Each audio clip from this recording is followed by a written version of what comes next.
Euh, je suggère qu'on commence. Euh, Merci beaucoup. Bonjour à tout le monde. Bonjour chacun. Bonjour Antonia, l'équipe de Bonjour. Fon.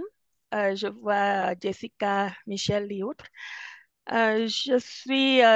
Au nom de Fon, je vous remercie vivement d'avoir accepté de participer à ce webinaire qu'on a voulu organiser dans tous les pays Focus de Fon pour notre souci de redevabilité, puisqu'on a demandé aux organisations de nous aider dans la collecte de données pour voir, pour diagnostiquer et faire le mapping, la cartographie des OSC et leur contexte institutionnel, leur contexte stratégique et autres. Et nous avons eu la collecte de données, nous avons euh, analysé, les consultants ont analysé les données que vous avez fournies. Et là, nous pensons que c'est une bonne idée de partager avec vous ce qui a été collecté et analysé et de voir comment est-ce qu'on peut mettre en perspective ensemble les résultats de cette étude. Donc, je vais vous demander pour gagner du temps de vous présenter dans le chat. Vous pouvez mettre votre nom et aussi l'organisation dans laquelle vous travaillez. Sans plus tarder, Antonia, je vous laisse la parole. D'accord, merci. Juste un seconde, s'il te plaît. Comme on a fini très tard, je voulais juste arranger une petite chose dans la présentation. Ok, d'accord. Je vais partager l'écran.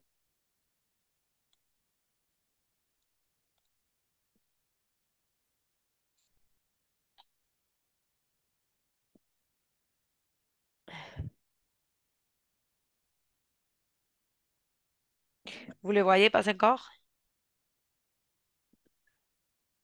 Non, pas encore. Ok, alors, euh, Je vais me qu'est-ce que se permettre passe? entre-temps de vous demander à tous les participantes et participants voilà, je vois que Jessica du CCFD Terre Solidaire, merci, c'est présente. Donc, c'est bien si on le fait tous, comme ça, voilà, on perd pas de temps à le faire à l'oral, mais on sait qui est là. Merci beaucoup.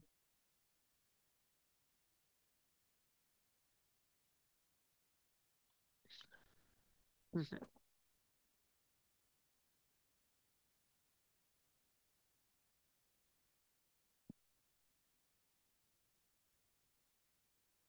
Je suis en train de suivre les...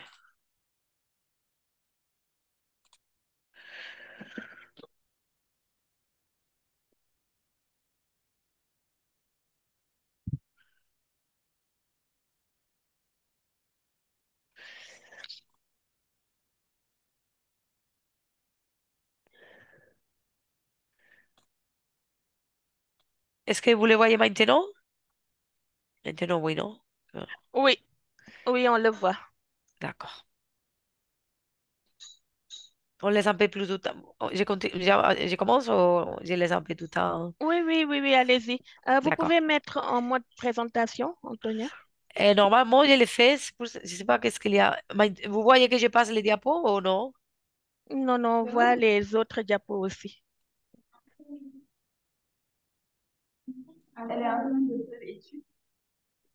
Je vais essayer encore. Et maintenant? Oui, ça marche. D'accord. Donc, je me présente. Je suis Antonia Carrion. Et j'étais dans la coordination de cette étude qui a été menée pour les projets fonds. Nous, on est une assistance technique euh, qui a été recrutée par les partenaires du projet pour développer une étude c'est une cartographie analytique sur les organisations féministes dans 10 pays. Donc, l'étude a déjà, comme bon, Alejandra l'avait dit avant, mais je voudrais remercier tous les participants du Niger, et puisque sans vous, voilà, cette recherche ne serait pas possible. Donc, on a travaillé dans 10 pays. Et je vais dire qu'au niveau voilà, des pays, et aujourd'hui, je vais faire une petite introduction d'abord de la recherche, après de la méthodologie qu'on a suivie.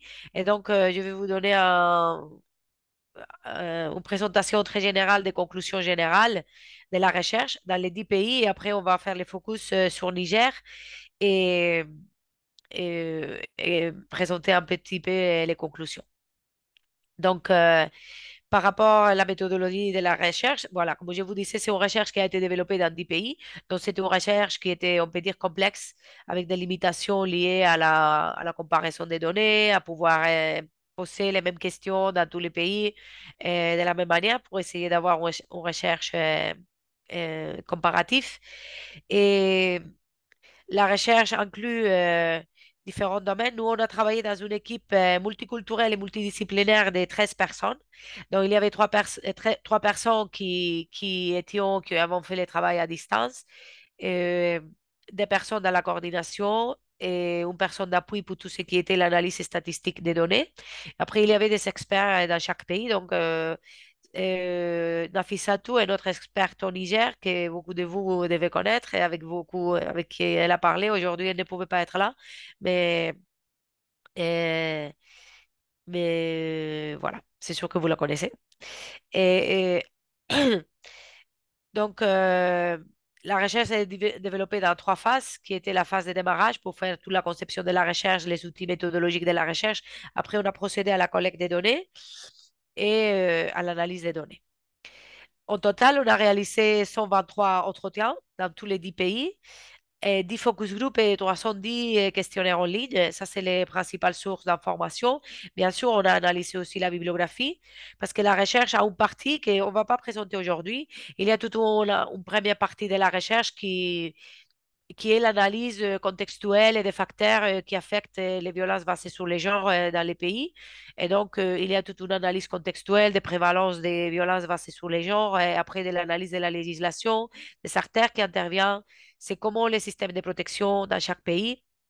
Et bon, on ne va pas rentrer sur ça aujourd'hui parce que ça serait trop long et on considère aussi que la valeur ajoutée ça, bien sûr, qui est très nécessaire, mais après, la vraie valeur ajoutée de cette recherche, c'est d'avoir évalué, analysé les capacités des organisations de la société civile qui sont féministes et qui travaillent sur les violences basées sur les genres. Je vais vous expliquer comment on a essayé de s'assurer qu'on avait cette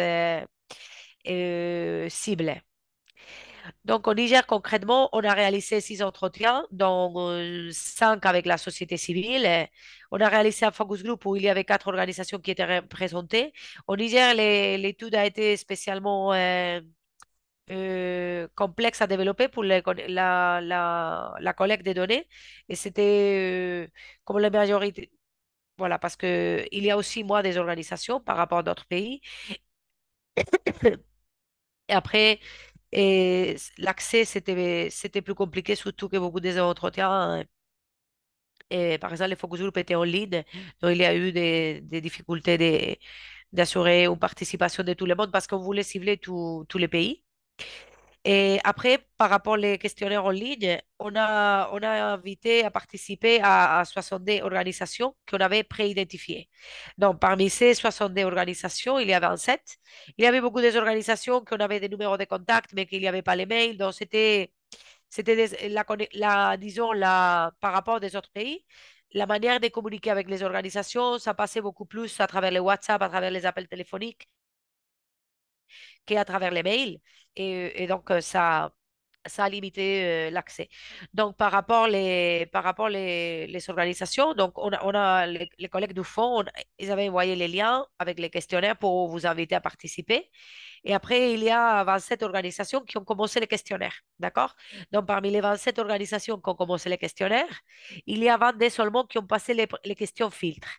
Donc, pour vous expliquer très bien quels étaient les filtres et comment on assurait la cible de l'intervention, nous, on voulait s'adresser à des organisations de la société civile. Donc, ça veut dire que s'il y avait des personnes ou des institutions qui étaient en train de répondre, mais qui n'étaient pas des organisations de la société civile, et ils disaient non, je ne suis pas une organisation de la société civile, donc automatiquement, ils allaient être, voilà, il allait pas continuer le questionnaire. Pas automatiquement, hein, on les remerciait, mais on allait, voilà, c'était pas dans la cible. Pourquoi? Parce qu'on voulait éviter d'avoir des groupes de recherche des universités, des entreprises de consulting, des organisations internationales. C'était des organisations de la société civile nationale aussi. Ça, c'est très important. Donc, on voulait éviter euh, des institutions publiques qui peuvent recevoir les liens et qui vont nous répondre, mais on voulait vraiment parler des organisations de la société civile. Par rapport à la deuxième question éliminatoire, c'était nous, on ciblait des organisations féministes, comprises comme des organisations qui ont parmi leurs objectifs principaux de promouvoir l'égalité des genres. C'est-à-dire que si on était une organisation qui travaillait sur les violences basées sur les genres, mais parce que nous, voilà, on n'a rien à voir avec les genres, l'égalité des genres, mais on assiste des personnes victimes de violences, c'était pas parmi la cible, d'accord? Donc, et après le troisième critère, c'était de travailler spécifiquement sur les violences basées sur les genres. C'est-à-dire que sinon, on est une organisation de la société civile qui promeut l'égalité des genres, mais qui ne travaille pas sur les violences basées sur les genres parce qu'il est beaucoup plus focalisé sur le développement économique, sur les droits politiques ou sur d'autres éléments. Donc, c'était pas aussi dans la cible. Donc, pour vous dire, c'est pour cela qu'il y a un écart, un petit écart entre les organisations qui ont commencé à développer les questionnaires et les organisations qui effectivement ont pu, voilà, été les cibles. Et parmi les totales, la majorité ont répondu et 21 ont complété les questionnaires complets. Il y a juste une organisation qui n'a pas finalisé, donc on a analysé les questions qui étaient répondues, mais pas toutes les questions. Et ça, c'est normal aussi. Bon, au Niger, presque tout le monde a continué les questionnaires, mais dans beaucoup de pays, on a trouvé des difficultés euh, pour avoir beaucoup d'organisations qui terminent les questionnaires, parce que c'était aussi un questionnaire qui était assez large et qui comprenait beaucoup de questions et beaucoup d'éléments d'analyse. Et je pense que vous me suivez si, voilà, après, normalement, vous pouvez faire poser les questions dans les chats et on peut continuer par la suite. Et par rapport les résultats généraux de la recherche, par rapport les capacités des organisations de la société civile, et dans les 10 pays, OK? Donc, dans les 10 pays, la majorité des organisations qui travaillent sur les violences basées sur les genres et les font auprès des filles et des femmes, mais il y a aussi un pourcentage élevé qui travaille avec les enfants de manière générale et parce que ils adressent des problématiques liées aux violences basées sur les genres qui affectent spécifiquement les enfants et notamment les filles. Et là, c'est le cas des pays comme le Niger ou d'autres pays africains aussi, où il y a beaucoup d'organisations qui sont engagés dans tout ce qui est la lutte contre les mariages des enfants ou la mutilation génitale féminine. Et après, nous, on faisait un focus spécial pour comprendre que c'était combien des organisations travaillaient spécifiquement avec des populations qui sont spécialement vulnérables aux violences des genres intersectionnels parce que il y a différents aspects discriminatoires, facteurs de discrimination qui les affectent. Donc là, on est en train de parler, par exemple, des femmes en situation de handicap, des femmes ou personnes LGTBI qui sont en situation de handicap, qui vivent avec VIH, SIDA, ou qui sont des réfugiés, des migrants, des personnes déplacées internes. Par exemple, donc, dans le cas des Niger, voilà, on a pas mal des organisations qui adressent de manière spécifique ces problématiques, même si on voit qu'au niveau global, plus ou moins, il y a un tiers des organisations qui adressent spécifiquement les besoins de ces groupes plus vulnérables aux violences basées sur les genres intersectionnels. Au niveau des domaines d'intervention, quelles sont les thématiques qui préoccupent le plus aux ONG? Bon, en général, on voit qu'il y a les violences sexuelles, c'est bon, parce qu'on demandait en général violences sexuelles, physiques, et psychologiques et économiques, et après on demandait par des violences des violences spécifiques, plus spécifiques.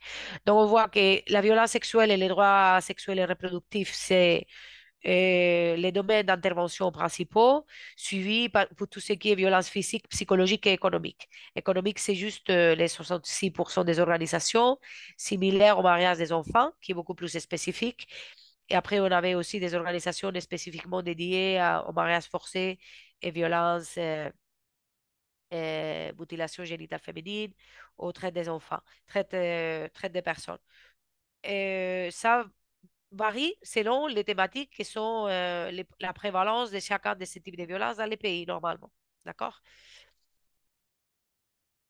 Au niveau des services que les organisations de la société civile fournissent pour, euh, pour les victimes, la majorité dans les domaines, la majorité, et vous travaillez 90%, vous travaillez dans les violences, dans la sensibilisation sur les violences basées sur les gens avec les communautés. Je suis désolée parce que ça ne se voit pas complet. On avait un problème de, de format. Les noms en français sont très longs. Mais voilà, c'est les sensibilisations basées sur les gens pour les populations, les populations, pour les communautés. Après, il y a le renforcement des capacités aussi en termes de violences basées sur les genres et le renforcement de capacités sur les plaidoyers. De manière générale, les organisations ciblent ces trois domaines. Des domaines, on peut dire. Sensibilisation et pour la prévention des violences basées sur les genres et renforcement des capacités.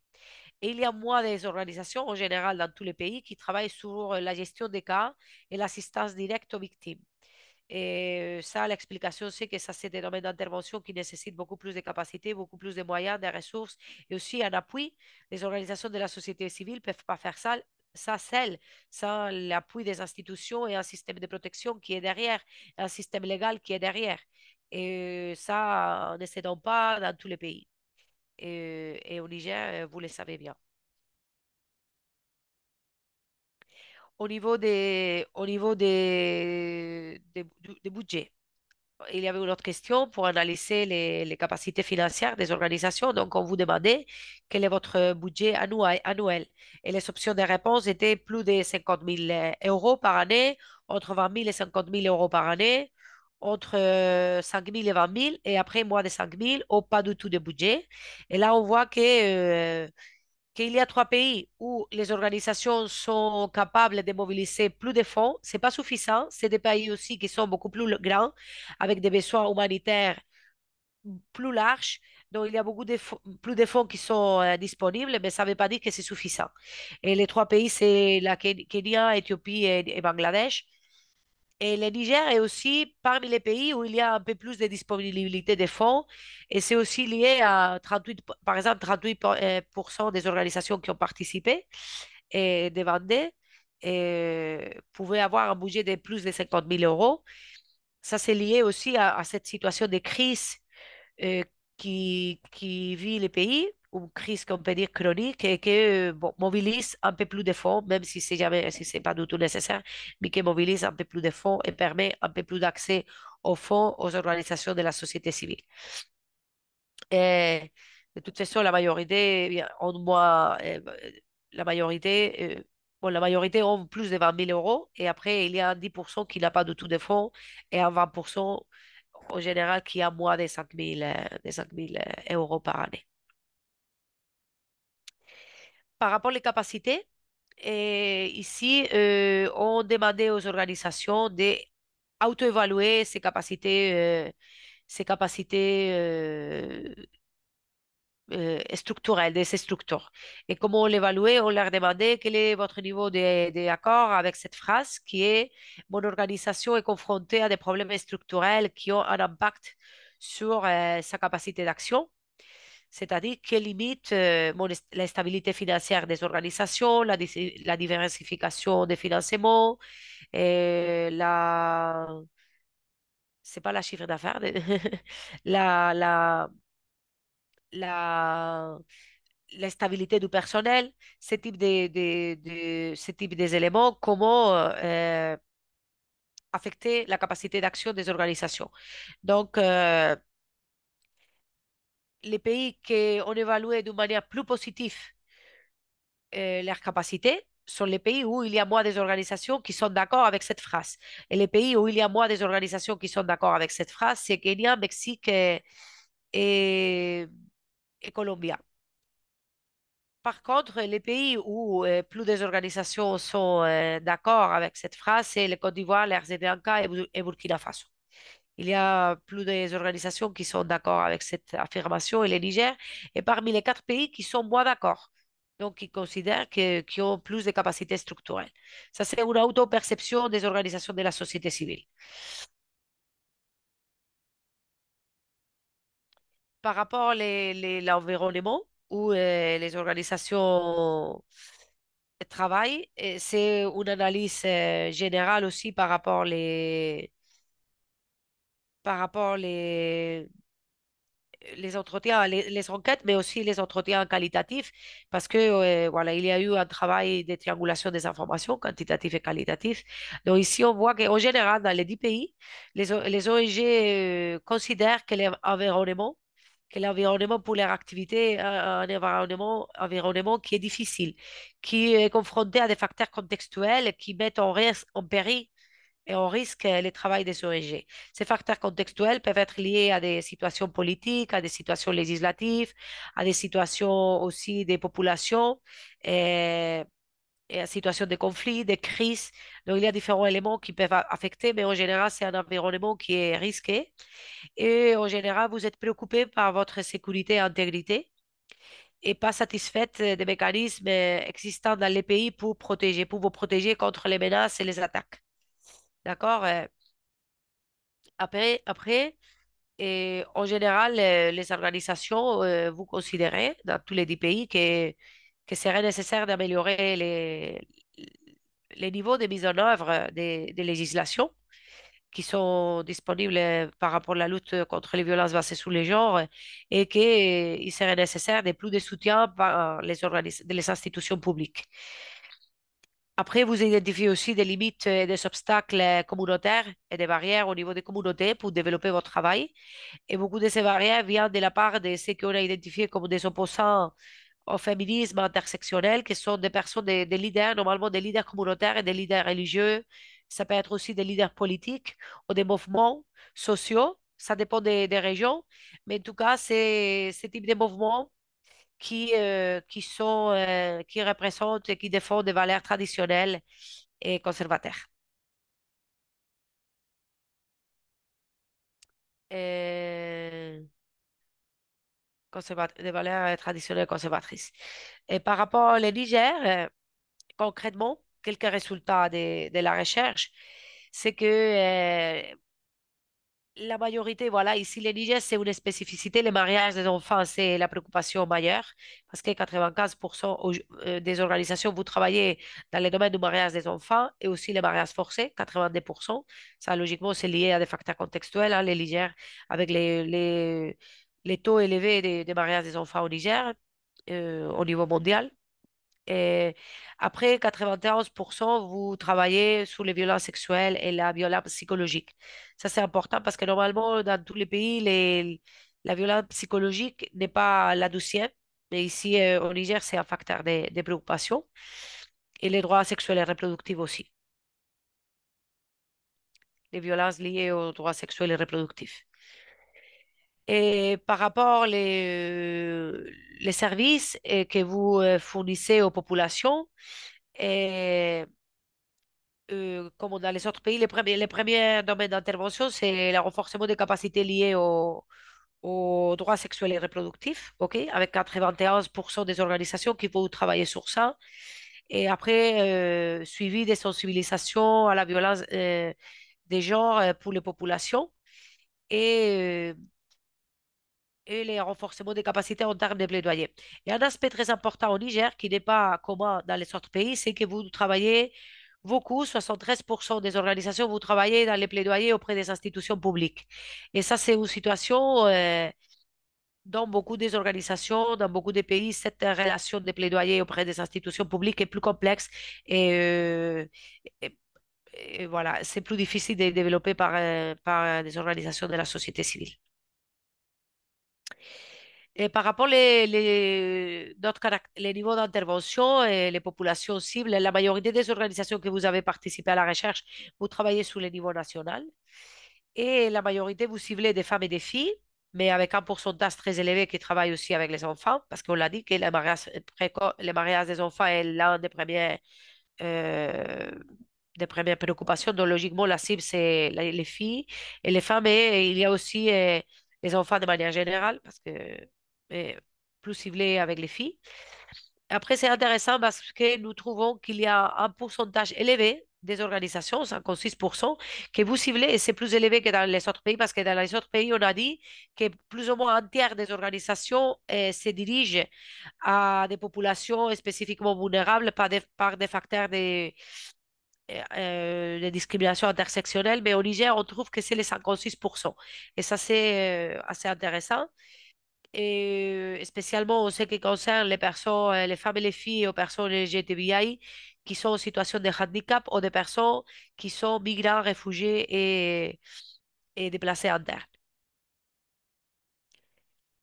Par rapport les fonds, la capacité financière, je l'ai dit avant, que 38%, et il y a une erreur ici, hein, c'est plus de 50 000, de 50 000 euh, euros, d'accord? Et après, la principale source de financement pour vous, c'était les fonds de la coopération internationale et les financements qui sont assurés par des apports des membres. C'est-à-dire qu'au Niger, vraiment, il y a un pourcentage très élevé que vous recevez des fonds et des contributions personnelles et beaucoup des organisations qui peuvent vivre aussi parce que il y a une contribution des membres et oui, des membres. Et par rapport aux capacités de communication, euh, on peut voir que 81%, vous n'avez pas une stratégie de communication et ça, euh, c'est important parce que vous avez bien compris c'est quoi une stratégie de communication et voilà. Et vous considérez quand même s'il y a 67% de vous qui utilisez Facebook, 48% Twitter, voilà que vraiment voilà, la majorité, vous n'avez pas cette stratégie de diffusion. Et il y a très peu non, qui ont un site web euh, normalement dans les autres pays, la majorité des organisations ont des sites web. Au Niger, cette capacité est plus réduite. Et voilà, vous vous basez beaucoup plus sur Facebook et Twitter. Et par rapport les besoins les besoins que vous identifiez en termes de renforcement des capacités, et déjà, la première, c'est tout ce qui est la mobilisation et collecte des fonds. D'accord? C'est le premier besoin. Ça, c'est le premier besoin dans tous les pays. Je l'ai dit. Ça, c'était commun à tous les pays. Après, il y a la gestion des cas basée sur les genres et la autoprotection contre les opposants au féminisme. Et ça, au Niger, cette situation des risques, vous la sentez de manière beaucoup plus élevée que dans d'autres pays. Uh-huh. Par rapport les capacités, là où vous pensez que vos capacités sont beaucoup plus développées, c'est la gestion des projets et la capacité que vous avez de mettre en place des actions pour les changements positifs. Et ça, au Niger, c'est très lié à votre capacité énorme de travailler avec des leaders communautaires et de travailler à une base communautaire.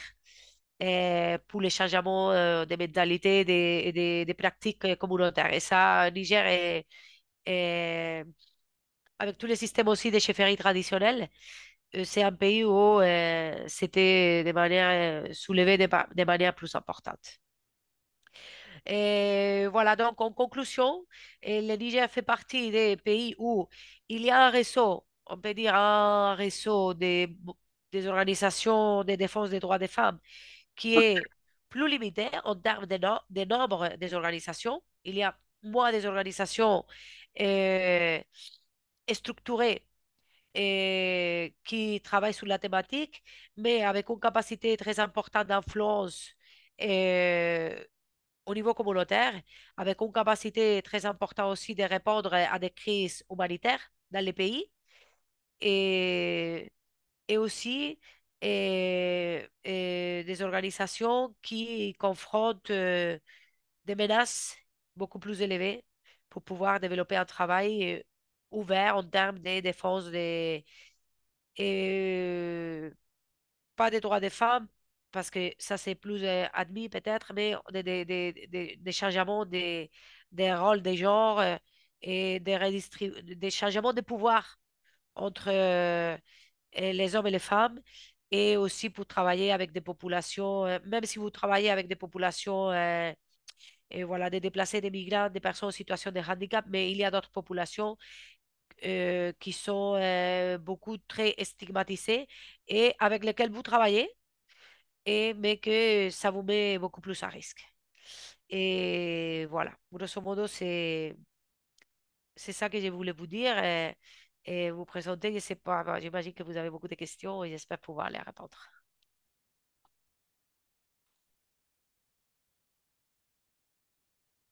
Merci beaucoup, Antonia.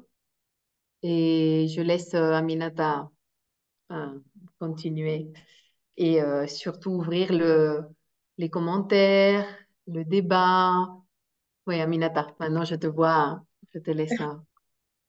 Merci beaucoup, Alejandra. Merci beaucoup, Maria, pour cette présentation et toutes les informations que vous Antonia, avez. Antonia. Que, Antonia, C'est pas c'est grave, pas c'est pas Maria. grave. oui, parfois on est Maria, parfois Antonia. Désolée, oui, Antonia. Merci pour ces informations très, très utiles. Ça a été, comme vous le dites, beaucoup de données. Euh, 10 pays avec des contextes très différents, 10 pays, 3 continents avec des régions Afrique de l'Ouest, Afrique de l'Est. C'est des données immenses et c'est aussi beaucoup d'efforts et de travail. Et là, les informations que vous avez, comme vous l'avez dit, Antonia, le rapport, ce que vous avez présenté ici, c'est une seule partie parce qu'il y en avait beaucoup d'autres. Et j'en profite pour aussi dire que nous allons partager le rapport. Pour le moment, c'est en anglais, mais on va traduire et aussi partager avec tout le monde. C'est un rapport de 300 pages pour tous les pays, mais il y a aussi une partie dédiée au Niger. J'espère que ce sera très, très utile.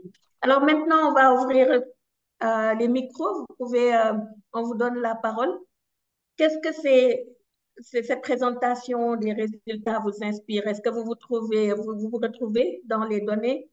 Comment vous voyez la mise en perspective ou bien l'utilisation des informations, des résultats qui ont été présentés?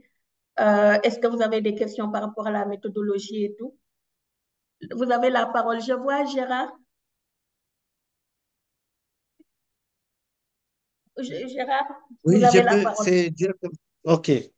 Bon, merci de me donner la parole. Et je trouve cette étude assez objective parce que ça reflète quand même la réalité du pays. Mais il y a un fait quand même qui persiste, celui du mariage des enfants. Notre pays est un des pays où ce taux est le plus élevé. Ça persiste parce que c'est difficile d'intervenir, par exemple, au sein de la cellule familiale pour le bloquer. C'est souvent la nécessité. C'est même pas les marabouts qui sont à la base de ça. C'est la nécessité qui pousse souvent les parents donc à continuer cette pratique. Et la législation a du mal à bloquer ça. Imaginez que maintenant on emprisonne quelqu'un qui marie sa fille de manière précoce. On expose toute la famille. Donc, c'est très difficile que la loi s'applique compte tenu du fait que c'est très sensible. Donc, j'ai participé à plusieurs forums où vraiment c'est ce qui a été rapporté. C'est pas facile de gérer ça. Mais les sensibilisations continuent dans ce sens. Moi, je pense que la seule façon peut-être de réduire ça, c'est de développer les dialogues intergénérationnels pour que ça commence au niveau des cellules familiales. C'est là où on peut transformer un peu les normes et puis faire réduire ça. Mais il y a quand même une opportunité qui est là. La plupart des chefs traditionnels au plus haut niveau les chefs de canton sont des intellectuels. Ils nous aident et ils coopèrent dans la lutte contre les VGB. Il y a même certains d'entre eux qui vivent au plan africain, comme le chef de canton de Tessawa, qui est même le secrétaire général de l'Association des chefs traditionnels de l'Afrique. Bon, je vais m'arrêter là pour l'instant. Merci beaucoup, Gérard. Oui, ça éclaire mieux votre contexte et la difficulté. Je pense qu'on comprend parfaitement la difficulté. Ça suffit pas la sensibilisation ni la loi. Je pense que cette question de dialogue intergénérationnel, ouais, est essentielle et clé. Merci beaucoup pour cette contribution. Est-ce que quelqu'un d'autre veut soit rebondir sur les commentaires de Gérard, poser des questions? Est-ce que vous avez... Alors, Ibrahim Souaïba, allez-y, vous avez la parole.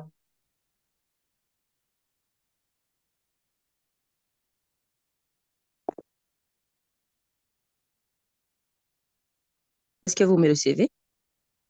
Nous avons un problème de réseau ici, donc. Ah, on vous entend. Alors, je voudrais d'abord vous remercier pour le travail. Ok, vous avez fait.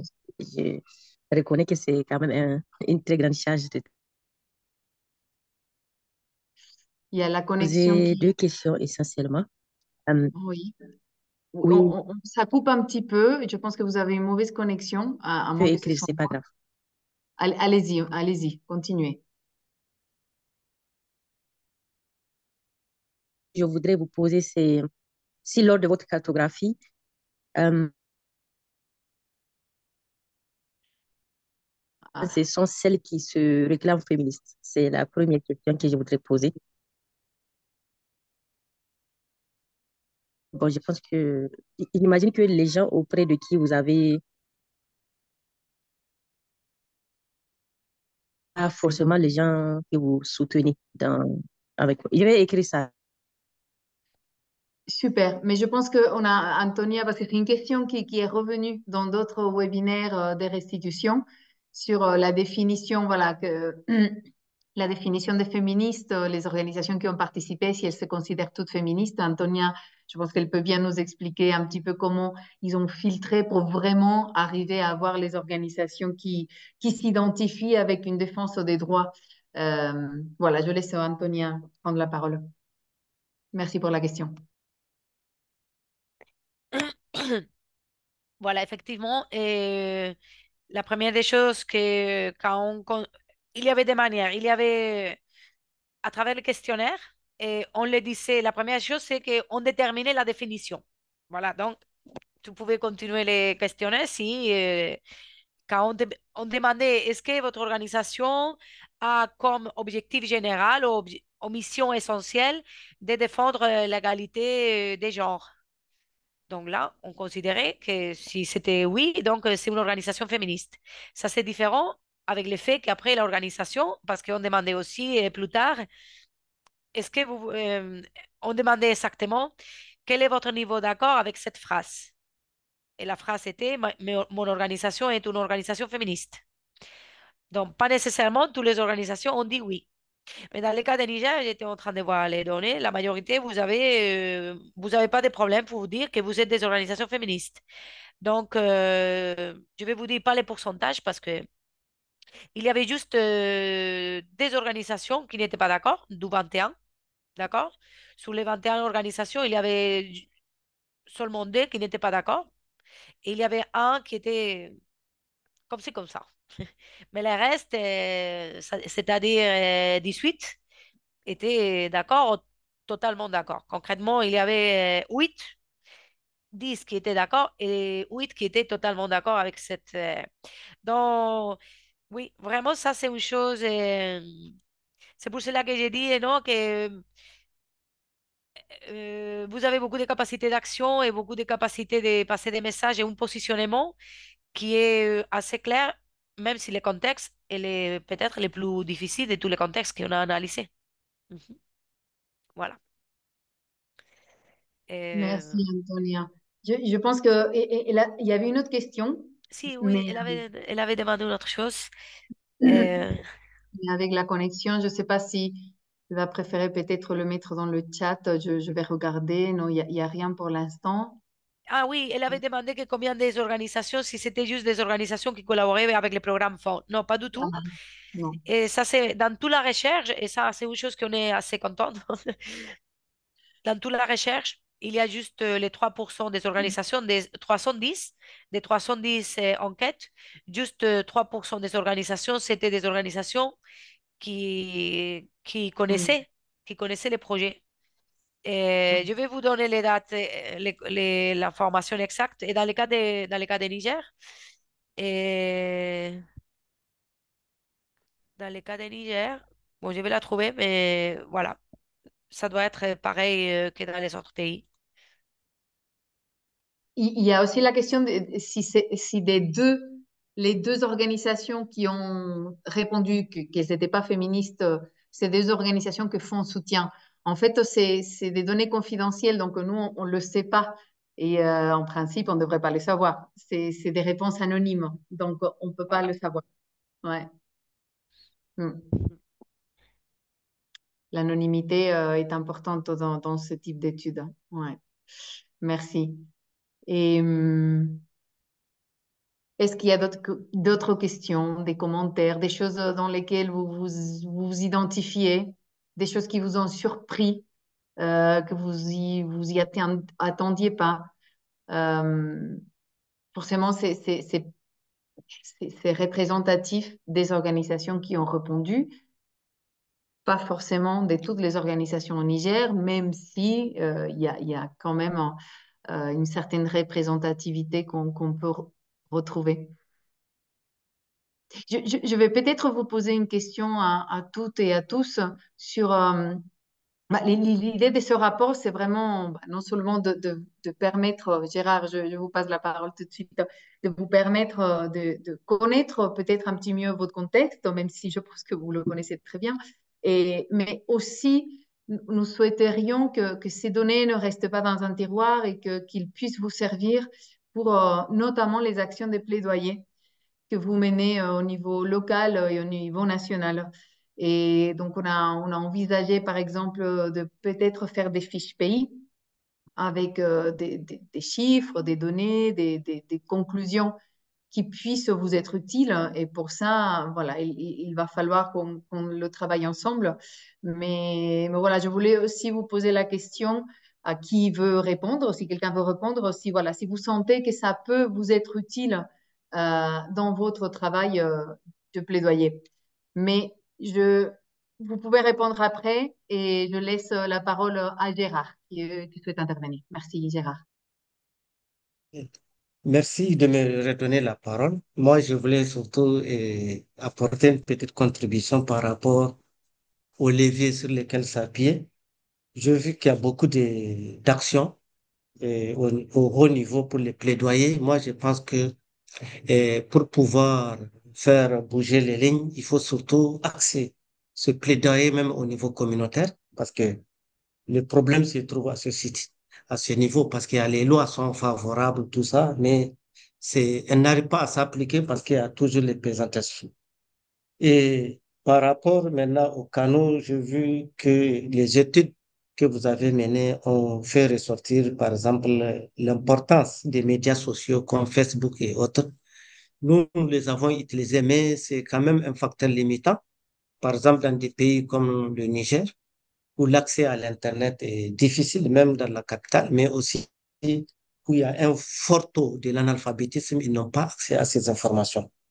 Bon, les pistes sur lesquelles nous nous appuyons beaucoup, c'est les médias traditionnels, comme les radios communautaires, parce qu'ils ont une large audience au niveau communautaire, mais aussi les réseaux des OSC, parce que au niveau de toutes les régions, quand même, il y a des réseaux qui se constituent. Ils constituent un groupe de pression même au niveau du communautaire.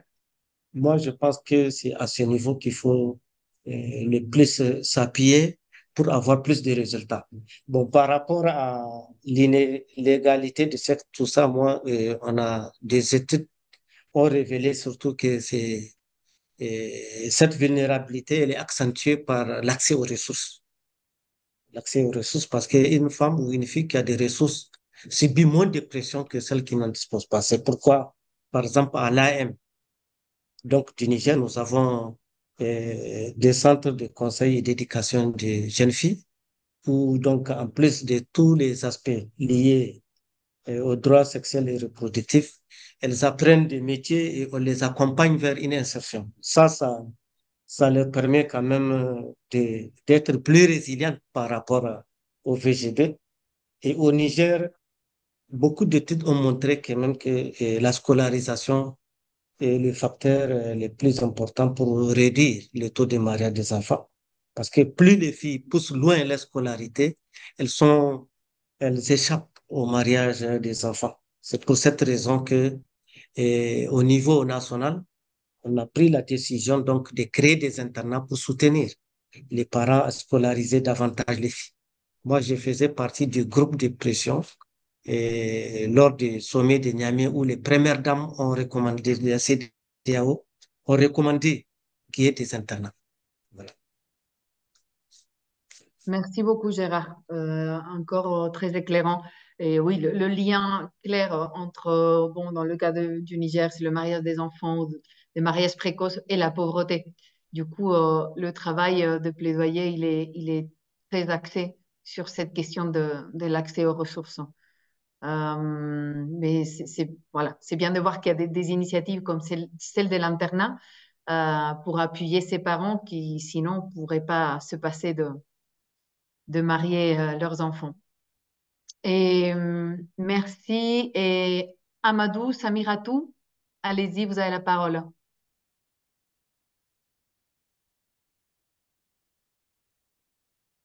Amadou, vous êtes en... Votre micro est fermé. Vous pouvez intervenir. Ouvrez votre micro. Est-ce que vous m'entendez? Oui, je vous entends. Excusez-moi. J'avais Non, un non. problème avec mon écran. Bonjour, comment allez-vous? Bonjour. Je voulais poser une question. En fait, l'étude est très pertinente et nous aidera beaucoup en tant qu'organisation dans toutes nos activités.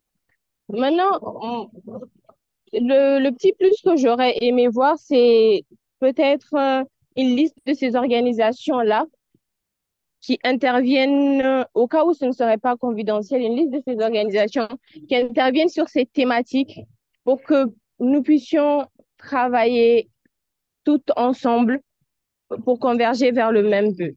Est-ce que c'est possible selon vous, si ce n'est pas confidentiel?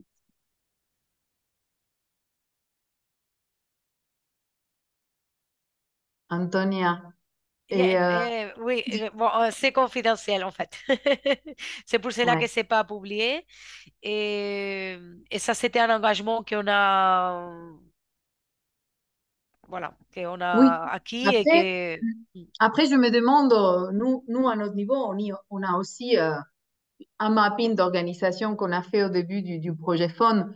Euh, voilà, on ne sait pas qui a participé, qui n'a pas participé. On pourrait envisager à discuter de partager, parce que c'est vrai, pour les organisations, il est important de savoir quelles sont les organisations qui sont là, qui travaillent dans ces domaines, indépendamment de l'enquête, et qui puissent se mettre en réseau. Ça fait partie aussi du travail de FON, ce qu'on appelle le movement building. Euh, donc, on peut rester en contact, peut-être, et on peut voir si on peut vous partager en tout cas les organisations que nous connaissons au Niger qui travaillent sur les questions des violences basées sur le genre. Ah oui, elle est en train de me demander, et on me demande aussi dans les chats, pas les noms, mais les nombres. Donc, je vais dire, les questionnaires, c'est 21.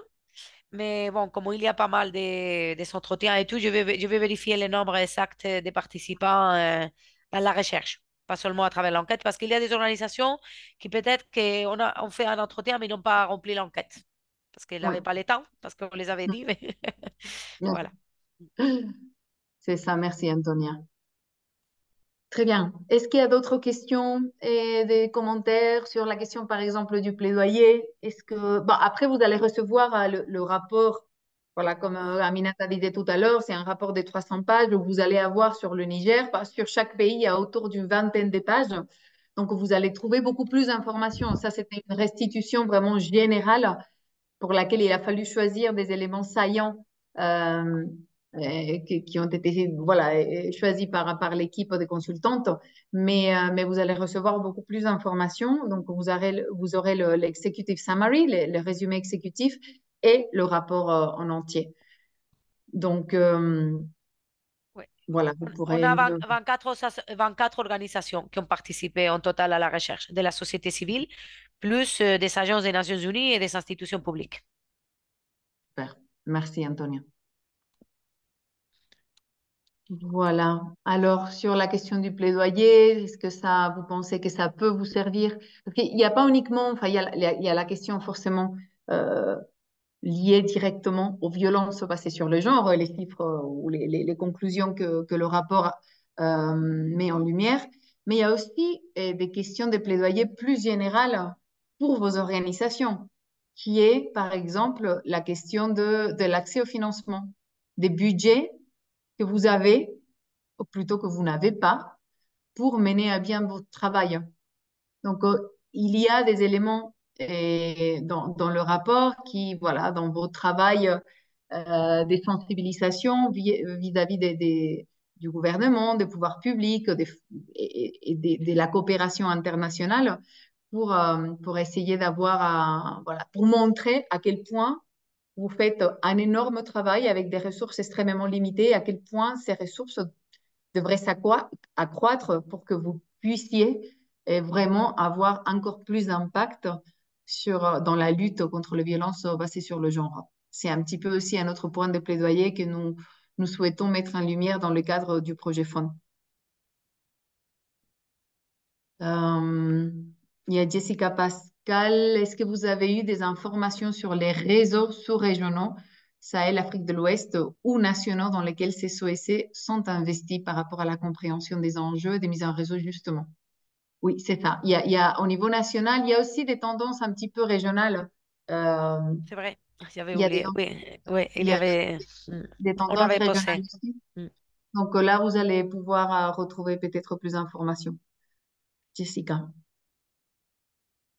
Je peux Voilà. vous dire combien des organisations, je vais chercher les données parce qu'on a les données, par exemple, de combien des organisations appartiennent à un réseau. Mhm. Très bien. Est-ce qu'il y a des réactions? Est-ce que vous avez d'autres questions, commentaires? Sinon, on peut s'arrêter ici. Bon. Alors, alors, ça c'est important. Par rapport au risque d'intégrité des menaces de sécurité sur les OSC, est-ce que vous avez des informations sur les sujets qui pesaient le plus là-dessus, qui marquaient le plus forte fracture entre les OSC féministes et la société nigérienne? Oui. Hmm, Ça, surtout c'est la dans le rapport. question, de la diversité des genres et l'orientation sexuelle. Ça, c'est. Il y a beaucoup plus d'acceptation au niveau des OSC et même tout ce qui est lié au travail du sexe. Il y a beaucoup plus d'acceptation des ONG, mais vous sentez un grand danger de pouvoir dire ouvertement que ça ne vous pose pas de problème et que vous pouvez assister et travailler sur ces volets. Et voilà, oui, c'est ça, principalement. Et la question peut-être aussi du travail du sexe, parce que cette question n'était pas très sensible dans d'autres pays, mais peut-être qu'au Niger un peu plus. Quelle question? La Pardon. non, les questions qui sont sensibles, donc il y a la Mhm. question du travail du sexe qui Mhm. était sensible, qui, bon, qui pourrait être un peu sensible, mais ne l'est pas. Et Mhm. peut-être Annie, j'ai un petit peu de le dire publiquement, mais les organisations féministes et les organisations qui travaillent dans la défense des droits des femmes travaillent avec cette population. Et s'ils ne le font pas, c'est parce qu'ils c'est pas un type de travail qu'ils développent, mais si c'est lié à leur travail, ils vont le faire. Mm. Et après, la question des personnes, de la diversité des genres, les transgenres, l'orientation sexuelle, la diversité d'orientation sexuelle, tout ce qu'on appelle LGTBI et LGTBI, tout ça, il y a une grande difficulté pour les organisations de parler de ces sujets, alors que anonymement, de manière confidentielle, il y a beaucoup qui ont dit oui, on peut travailler avec ces populations, ça ne Mm. nous pose pas de problème et c'est un point de friction, clairement, c'est un point de friction. Mm. Merci, Antonia. Et je souhaiterais poser aussi une question, vous poser à vous, organisation, sur la question de la sécurité. Je ne sais pas si quelqu'un veut intervenir. Si vous ne voulez pas, il n'y a, pas forcément besoin. Mais comment vous sentez, est-ce que vous vous sentez menacé et sur quelles questions particulièrement? Et est-ce que vous réussissez à mettre en place, ou vous vous sentez bien outillé pour mettre en place des mesures de protection? Est-ce que vous arrivez à vous protéger face à ce menace ou pas? Si jamais quelqu'un veut intervenir, faites-le. Sinon, on s'arrête là. Il n'y a pas besoin. Mais pour nous, c'est vraiment, Il y a, dans le cadre du projet Fond, pour nous, c'est important aussi de comprendre ces questions-là. il y a une Antonia, chose que peut-être. j'ai oubliée, oui, il y a une chose que j'ai oubliée très importante, tout ce qui est lié à la violence politique. Ah, Oui, ça c'est très important aussi. C'est pas, ça, c'est pas des frictions, c'est une situation un sentiment d'insécurité, je l'ai dit par rapport aux résultats de la recherche, après si quelqu'un veut intervenir, mais par rapport aux résultats de la recherche, le sentiment d'insécurité venait aussi beaucoup de tout ce qui est la violence politique liée aussi à un spécifique moment vécu dans les dernières années dans les pays, et aussi tout ce qui est la augmentation de la violence envers les activistes féministes et de défense des droits des femmes au niveau des réseaux sociaux. Beaucoup de violences à travers les réseaux sociaux, que ça c'est aussi comment, ça c'est commun généralisé. à tous les pays. Ouais, ouais. Si, ça, c'est clairement euh, un axe sur lequel il va falloir travailler. Les oppositions et la violence envers les groupes féministes qui travaillent sur ces questions. Bon, si personne d'autre ne veut intervenir, on peut s'arrêter là. Je vous remercie. Ouais, Oui, bon. Antonia? Non, j'allais juste dire comment il y avait la question des 80, par rapport au nombre des organisations qui appartenaient à réseau. Hmm. Euh, sont- Bon, non, pardon, j'avais pensé trouver les données, mais je ne l'avais pas trouvé. Donc, je ne peux pas vous dire ça, mais bon, il y a les données dans la recherche. Je ne les trouve pas maintenant. Dans Désolée. le, Donc, c'est bon. dans, Mm. dans le Bon, dans les rapport. résumés, voilà, exactement. Ouais, Pardon. très bien. Alors, est-ce qu'il y a une autre question? Non, c'est bon. Super. Et très bien, on vous enverra le rapport. Bon, bah, merci à toutes et à tous voilà, d'être venus nombreux et nombreuses à la restitution. On espère vraiment que ça puisse vous être utile dans votre travail. Et voilà, remercier aussi Antonia et toute l'équipe de consultantes qui ont fait un travail très intense pendant des longs mois. Je pense qu'on est au dernier webinaire de restitution. On finit là. Maintenant, voilà, on travaille le rapport. On va essayer de faire des fiches pays voilà, pour faire vivre ce rapport et qu'il nous soit bien utile dans la lutte que nous menons tous et toutes contre les violences basées sur le genre. Que merci. Très bonne journée à toutes et à tous et à bientôt. Merci énormément. Merci. Merci. Au revoir.